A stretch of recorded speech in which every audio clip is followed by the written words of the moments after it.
संसार में सबसे अधिक घाव किससे हो सकता है? इंद्र के वज्र से, या विष्णु के चक्र से, या फिर भीम की गदा से, या फिर इनमें से किसी से नहीं। सबसे अधिक घाव पहुंचा सकते हैं वो है हमारे शब्द, हमारे वचन। यदि शब्द बाण है तो अस्त्र है हमारी जीवा। शब्द चाहे तो अमृत बनकर आपके जीवन को दान दे सकते हैं, या फिर घृणा का विष देकर आपके जीवन को पीड़ादायी बना सकते हैं। ये शब्द ही हैं जिनके घाव का किसी भी वैद्य के पास कोई उपचार नहीं होता है। जो वस्तु जितनी घातक होती है उतनी ही अमूल्य भी होती है, और वचन सबसे अमूल्य होते हैं। इसलिए मीठी बोली बोलने का प्रयास कीजिए। आपने चुंबक को देखा है, कैसे वो लोहे की ओर आकर्षित होता है और कैसे वो लोहे को अपनी ओर आकर्षित करता है, क्योंकि उसके स्वभाव में ही आकर्षण होता है। हमारे भीतर भी ऐसा ही चुंबक होता है, विचारों का चुंबक, जो सदा अपने जैसे विचारों की ओर आकर्षित होता है। हम जो बोते हैं वही काटते हैं। उसी प्रकार हम जैसा सोचते हैं वैसा ही पाते हैं। साधु ईश्वर का नाम जपता है तो उसे ईश्वर मिल जाते हैं, अर्थात फल हमारी सोच पर निर्भर करता है। ओस की बूंद यदि केले के पत्ते पर गिरे तो कपूर बन जाती है, सीप में गिरे तो मोती बन जाती है, और यदि विषधर के मुख में गिरे तो विष।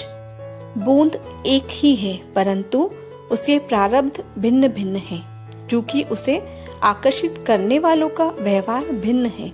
इसलिए ये आप पर निर्भर करता है कि भविष्य में आपको विष चाहिए या अमृत। स्मरण रहे, हम वही बन जाते हैं जैसा हम सोचते हैं, जैसा हम विश्वास रखते हैं।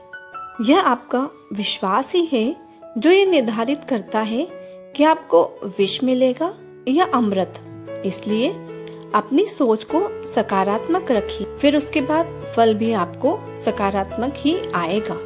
क्या भविष्य मनुष्य की योजनाओं के आधार पर निर्मित होते हैं?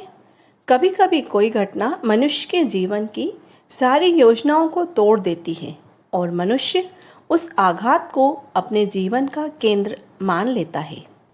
जब मनुष्य जीवन में किसी एक चुनौती को, किसी एक अवरोध को अपने जीवन का केंद्र मान लेता है तो अपने जीवन की गति को ही रोक देता है। इसलिए वह अपने जीवन में सफल नहीं हो पाता और ना ही सुख और शांति प्राप्त कर पाता है।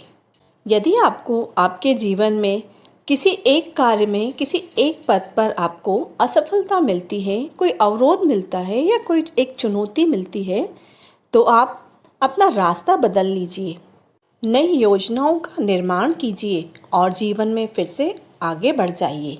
जीवन की गति को कभी ना रोकें, क्योंकि जीवन में चुनौतियों का सामना तो आपको हमेशा करना ही पड़ेगा, किंतु उन चुनौतियों से डरकर, हार कर आपको अपने जीवन की गति को नहीं रोकना है। जीवन निरंतर चलने का नाम है, रुकने का नाम जीवन नहीं है। अर्थात जीवन को अपने योग्य बनाने के बदले स्वयं अपने को जीवन के योग्य बनाना ही सफलता और सुख का एकमात्र मार्ग है। आपने अक्सर यह सुना ही होगा कि इंसान तो भूलों का पिटारा है, गलतियों का पुतला है, और ये सत्य है।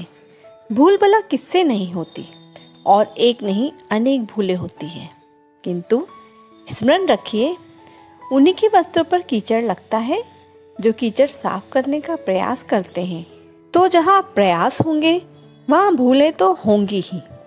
वैसी आग में हाथ उन्हीं के चलते हैं जो आग बुझाने का प्रयास करते हैं। जो दूर बैठकर आग को जलता हुआ देखते हैं, उनके हाथ कभी नहीं जलते। यदि आप कोई संकल्प करने जा रहे हैं, कोई बड़ा काम करने जा रहे हैं, और यदि आपसे कोई भूल हो जाए तो कोई बात नहीं, पश्चाताप न करें। अपनी भूल को पहचानें और उसे सुधारने का प्रयास करें, और सबसे महत्वपूर्ण बात यह है कि अपने भूलों से सीखें। उन्हीं के हाथों से लहू बहता है जो कांटों से पुष्प निकालने का प्रयास करते हैं। याद रखिए, जिसने जीवन में कोई भूल नहीं की है उसने कभी भी कुछ नया और बड़ा काम नहीं किया है, कुछ भी नया करने का प्रयत्न नहीं किया है। इसलिए भूल आपका सबसे बड़ा शिक्षक है। तो इससे दुखी ना हो, पश्चाताप ना करें। इस भूल का आदर करें, सीखिए और फिर देखिए आप स्वयं को कितना ऊंचा पाएंगे। प्रेम से कहें राधे राधे। वीडियो पसंद आई हो तो लाइक कर दें, चैनल पर नए हैं तो सब्सक्राइब करना बिल्कुल ना भूलें। आज के लिए इतना ही, जल्दी फिर मिलेंगे कोई अच्छी नई वीडियो के साथ। तब तक के लिए जय श्री कृष्ण, राधे राधे।